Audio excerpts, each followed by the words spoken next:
The Harry Potter book series is a historical piece of our culture. Being released in the late 1990s, the story of this boy wizard finally told kids, and even adults, that reading was cool again. But it was all just a matter of time before someone was going to turn around and say, you know, this book can make a great movie. By the time Pottermania had hit the United States, directors were lining up to bring the biggest British sensation since the Beatles to the big screen. Still, the most important questions were, how are we going to do this? And if we get this project off the ground, how are we going to get it right? Harry Potter's millions of faithfuls were going to be a possible film's biggest fans, and even bigger critics. Everyone already had the characters pictured in their heads. People were already able to quote lines from the pages of the books. Everyone already knew exactly where everything was supposed to be and what everything was supposed to look like, down to the last stone of Hogwarts Castle. Then, after months and months of articles, rumors, and hype, the world was introduced to the three new faces of Hollywood that would eventually become history. Harry Potter and the Sorcerer's Stone was ready to go, and everyone was ready for the journey of a lifetime.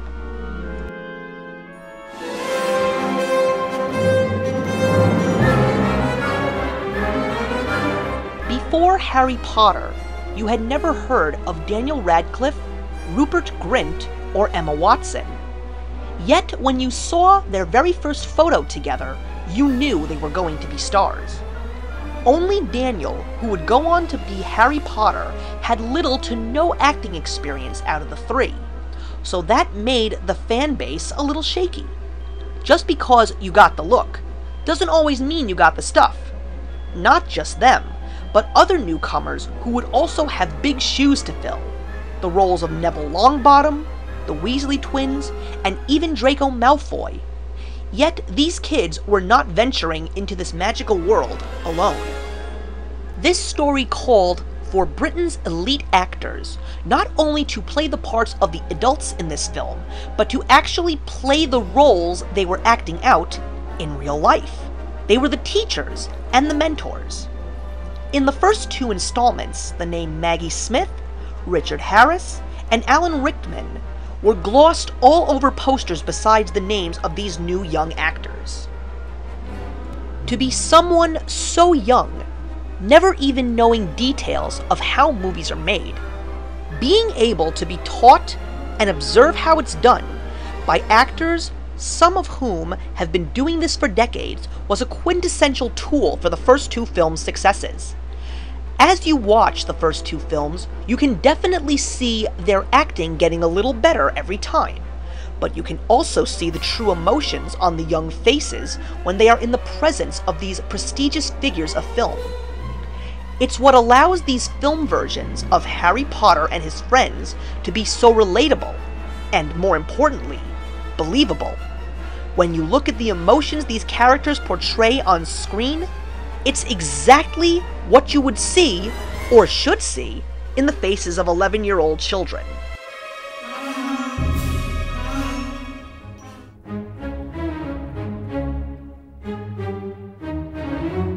Who wouldn't want to be the name that directed the Harry Potter films.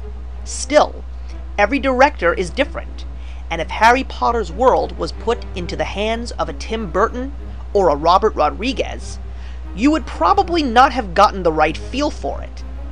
Chris Columbus, who has been known for very family-oriented films like Mrs. Doubtfire and Home Alone, could not have been the more perfect person to lead us into this magical world.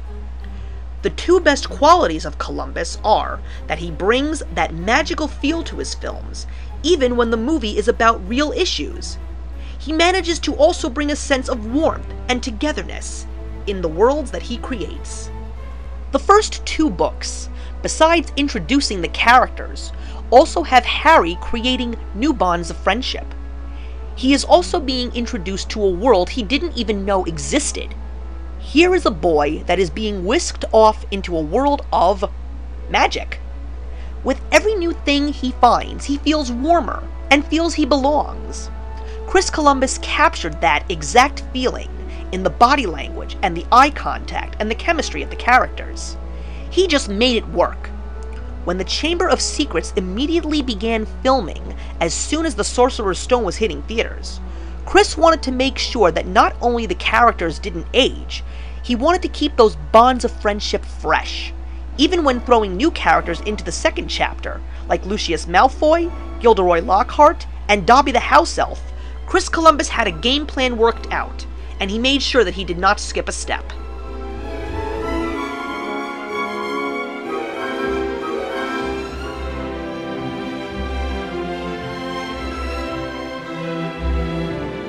A great film needs to be accompanied by a great score, and if there was one composer out there who could bring the magic of Harry Potter to life in his music, it would be none other than John Williams. You know his sound, yet with every film he scores, each piece of his work is different but always memorable. John Williams was the perfect choice for the first two films. His work is able to capture wonder and innocence. The main title screams magic, and when you hear the first soft sounds of the chimes, you feel young again, and prepared for adventure. John Williams also has a sense of warmth to his music, in the quiet points in the film, and the powerful blasts of the horns when major turning points occur. The music makes the film even more memorable, and that is what makes people watch movies like these over and over again.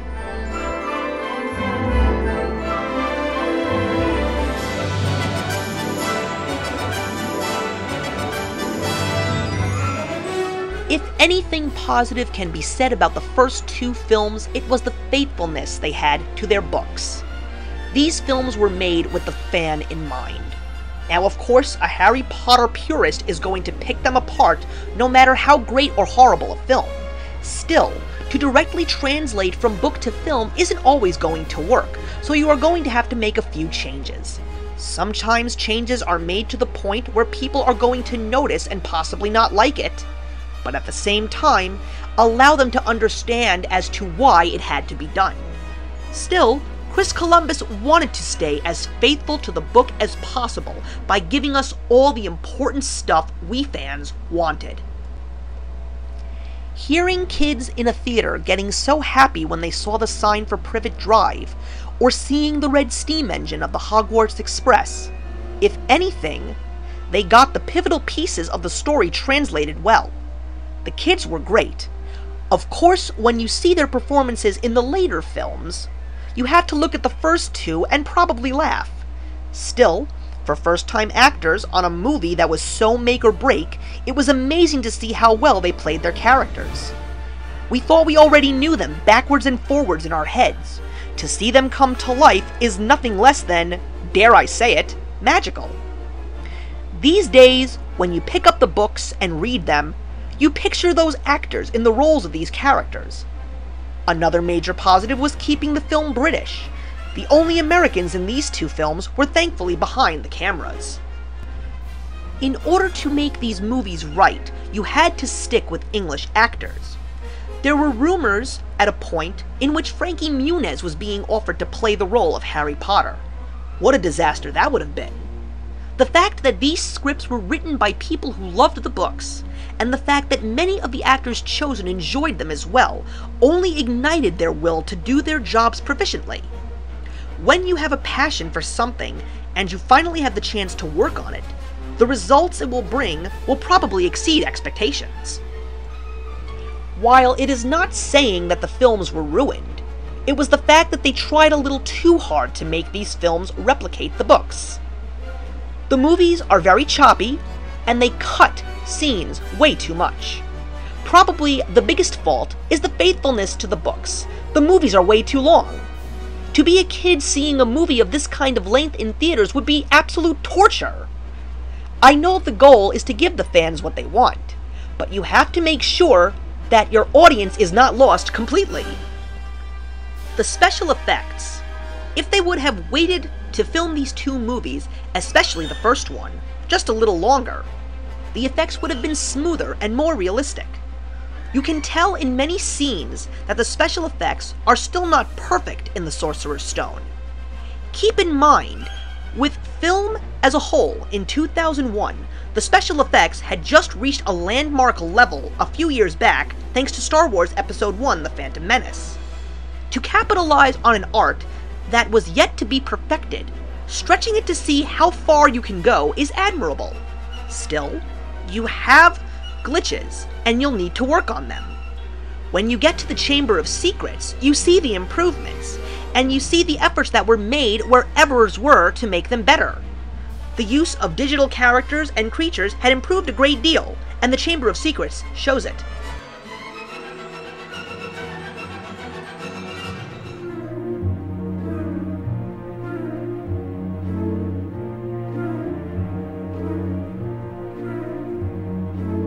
Through all the hardship and risk that went into the first two Harry Potter films, they ended up being successes. Harry Potter had made a safe transition to film, yet many questions remained. Where is this story going to take us from a filmmaking perspective? By the time the Chamber of Secrets had hit theaters, the story had already reached a dramatic climax in the books. The story itself had gone in a very different direction, and it was definitely not where the films had taken us so far. A great deal of risk would have to be taken if they wanted to continue and stay faithful to the novels. Would these actors still be interested in reprising their roles? While the success of the first two films had done everything these actors could have possibly imagined, would they want to stay attached to this franchise? At this point in time, no one knew how long it would take for the entire story to transition to film. Interviews with some of the cast and crew had even said that they had only planned on making 3 films. When it comes to working with young actors, the stakes are even higher for many reasons. The aging process shows a great deal in Hollywood, and there is always the fear of typecasting. Would actors like Daniel Radcliffe want to be known as Harry Potter forever? Would the next installments need to be rushed like the Chamber of Secrets? At the point where the second film had hit theaters, the crew already had their toughest task to overcome, and it was the passing of Richard Harris. Finding a new actor to fill the shoes of a character that was already brought to life is always difficult a challenge, and it is a much harder challenge than bringing that character from the book to the film for the first time.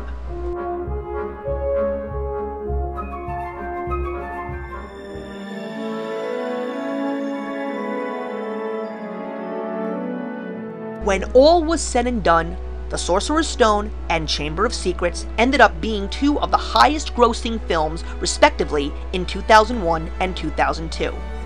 With fans already praising the world of Harry Potter transitioning to film, it was going to take a great deal of hard work and dedication from all those who worked on the first 2 to keep this franchise alive.